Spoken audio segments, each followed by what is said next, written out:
केंद्र की नई सरकार का शपथ ग्रहण हो गया है। नए मंत्रियों के मंत्रालय भी बंट गए हैं। सबको सबकी जिम्मेदारी मिल गई है। इस बीच एक सवाल अब बरकरार है कि बीजेपी के संगठन को अब आखिर कौन संभालेगा, क्योंकि जेपी नड्डा मंत्री बन गए हैं। उनका बतौर बीजेपी के राष्ट्रीय अध्यक्ष कार्यकाल भी खत्म होने वाला है। ऐसे में बीजेपी के राष्ट्रीय अध्यक्ष की कुर्सी किसे मिलने वाली है? कौन कौन इस कुर्सी के दावेदारों की लिस्ट में है? चलिए जानते हैं। बीजेपी के राष्ट्रीय अध्यक्ष पद की रेस शुरू हो चुकी है।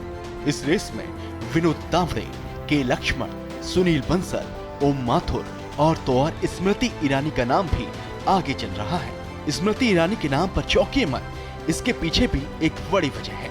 दरअसल बीजेपी की राष्ट्रीय अध्यक्ष पद के इन सभी दावेदारों की अब तक क्या सियासत रही है और क्यों इन्हें बीजेपी की कमान सौंपी जा सकती है, ये आपको इत्मीनान से समझाएंगे। लेकिन उससे पहले ये जान लेते हैं कि नड्डा की विदाई क्यों तय है।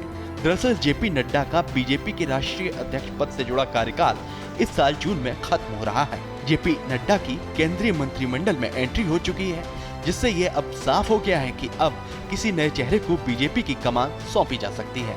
और जिस तरीके से नतीजे 2024 लोकसभा चुनाव के रहे हैं, उसने जेपी नड्डा की नेतृत्व क्षमता पर कहीं न कहीं डेंट जरूर लगा दिया है। जब अमित शाह 2019 में केंद्रीय गृह मंत्री बने थे, तब जेपी नड्डा को बीजेपी का वर्किंग प्रेसिडेंट बनाया गया था और जनवरी 2020 में उन्हें फुल टाइम बीजेपी अध्यक्ष बना दिया गया था।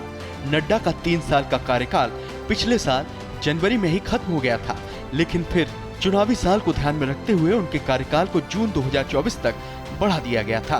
बहरहाल अब बीजेपी के नए मुखिया की तलाश तेज है, जिसके चलते अब एक एक करके उन सभी दावेदारों पर नजर डालते हैं जो बीजेपी के राष्ट्रीय अध्यक्ष पद के लिए ताल ठोंकते आने वाले वक्त में नजर आ सकते हैं। उनके पोर्टफोलियो को आखिरकार समझ लेते हैं। सबसे पहले बात करेंगे विनोद तावड़े की।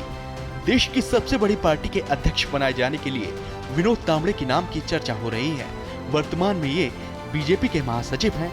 महाराष्ट्र सरकार में मंत्री रह चुके विनोद तावड़े को बीएल संतोष के बाद सबसे ज्यादा प्रभावशाली महासचिव माना जाता है। तावड़े युवा होने के साथ साथ पार्टी संगठन को बेहतर तरीके से समझते हैं। वो मराठा भी हैं। बीजेपी ओबीसी मोर्चा के चीफ के लक्ष्मण का नाम भी बीजेपी के अगले प्रमुख के तौर पर राजनीतिक गलियारों में लिया जा रहा है। के लक्ष्मण तेलंगाना से आते हैं। ये वही राज्य है जहां बीजेपी आंध्र प्रदेश के बाद दक्षिण में सबसे ज्यादा ध्यान दे रही है। लक्ष्मण तेलंगाना बीजेपी अध्यक्ष पद पर भी रह चुके हैं। उनके पास आक्रामक होने के साथ साथ शांति से काम निकालने की कला भी है। अब नाम आता है सुनील बंसल का। सुनील बंसल जो कि वर्तमान में महासचिव हैं, साथ ही साथ वो पश्चिम बंगाल, तेलंगाना और उड़ीसा जैसे 3 राज्यों के इंचार्ज भी हैं। उत्तर प्रदेश में संगठन से जुड़ी उनकी जिम्मेदारी ने उनको और निखारा था और उन्हें यूपी की राजनीति में एक शक्ति केंद्र बनाया था। आरएसएस पृष्ठभूमि से जुड़े होने के बावजूद अगर बंसल का नाम विचार के लिए आता है तो उन्हें पार्टी नेतृत्व के एक वर्ग के विरोध का सामना करना पड़ सकता है। अब बात आती है ओम माथुर की। राजस्थान से राज्यसभा सांसद और भैरव सिंह शेखावत के शिष्य ओम माथुर भी बीजेपी के राष्ट्रीय अध्यक्ष पद के लिए रेस में बरकरार हैं। माथुर को बेहतर कूटनीति के लिए जाना जाता है। वो मुस्कुराते हुए, चाहे विरोधी हो या फिर उनका कोई करीबी, अपनी बात कह जाते हैं और वो भी तेवर के साथ और खरी खरी। वो आरएसएस के प्रचारक रहे हैं और पीएम मोदी के गृह राज्य गुजरात के प्रभारी भी रह चुके हैं। अब बात आती है सबसे अंत में स्मृति ईरानी की। उनका नाम क्यों बीजेपी अध्यक्ष पद की रेस से जुड़ता है, इस बात को समझ लेते हैं। दरअसल महिला सशक्तिकरण के मुद्दे पर बीजेपी अक्सर आवाज बुलंद करती आई है और पार्टी के अंदर हो या फिर संसद के अंदर महिलाओं की भागीदारी बढ़ाने पर बीजेपी लगातार जोर देती रही है, जिसके चलते बीजेपी पार्टी की कमान किसी महिला को सौंपने पर भी विचार कर सकती है। पार्टी के पिछले कुछ सालों में लिए गए फैसले इस बात की तस्दीक करते हैं।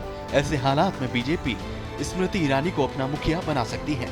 स्मृति ईरानी की दावेदारी में सबसे ज्यादा गौर करने वाला जो फैक्टर है वो अमेठी से ही जुड़ा हुआ है। वही स्मृति ईरानी की दावेदारी को मजबूत भी बनाता है और कमजोर भी करता है। अब आप पूछेंगे वो कैसे? दरअसल 2019 में राहुल गांधी को हराकर स्मृति ईरानी ने पूरे देश में एक खास पहचान हासिल की थी और एक सशक्त महिला नेता के तौर पर उन्होंने सुर्खियां बटोरी थी। मगर अब 2024 में वो अमेठी में हार गई हैं। वो भी राहुल गांधी से नहीं बल्कि कांग्रेस के एक सामान्य से कार्यकर्ता किशोरी लाल शर्मा से। स्मृति ईरानी की ये हार उनकी दावेदारी पर सवाल उठाती है, मगर स्मृति ईरानी की संगठन और बतौर मंत्री सक्रियता पिछले कार्यकालों में जो रही है, उन्हें बीजेपी अध्यक्ष पद की रेस में बरकरार रखता है।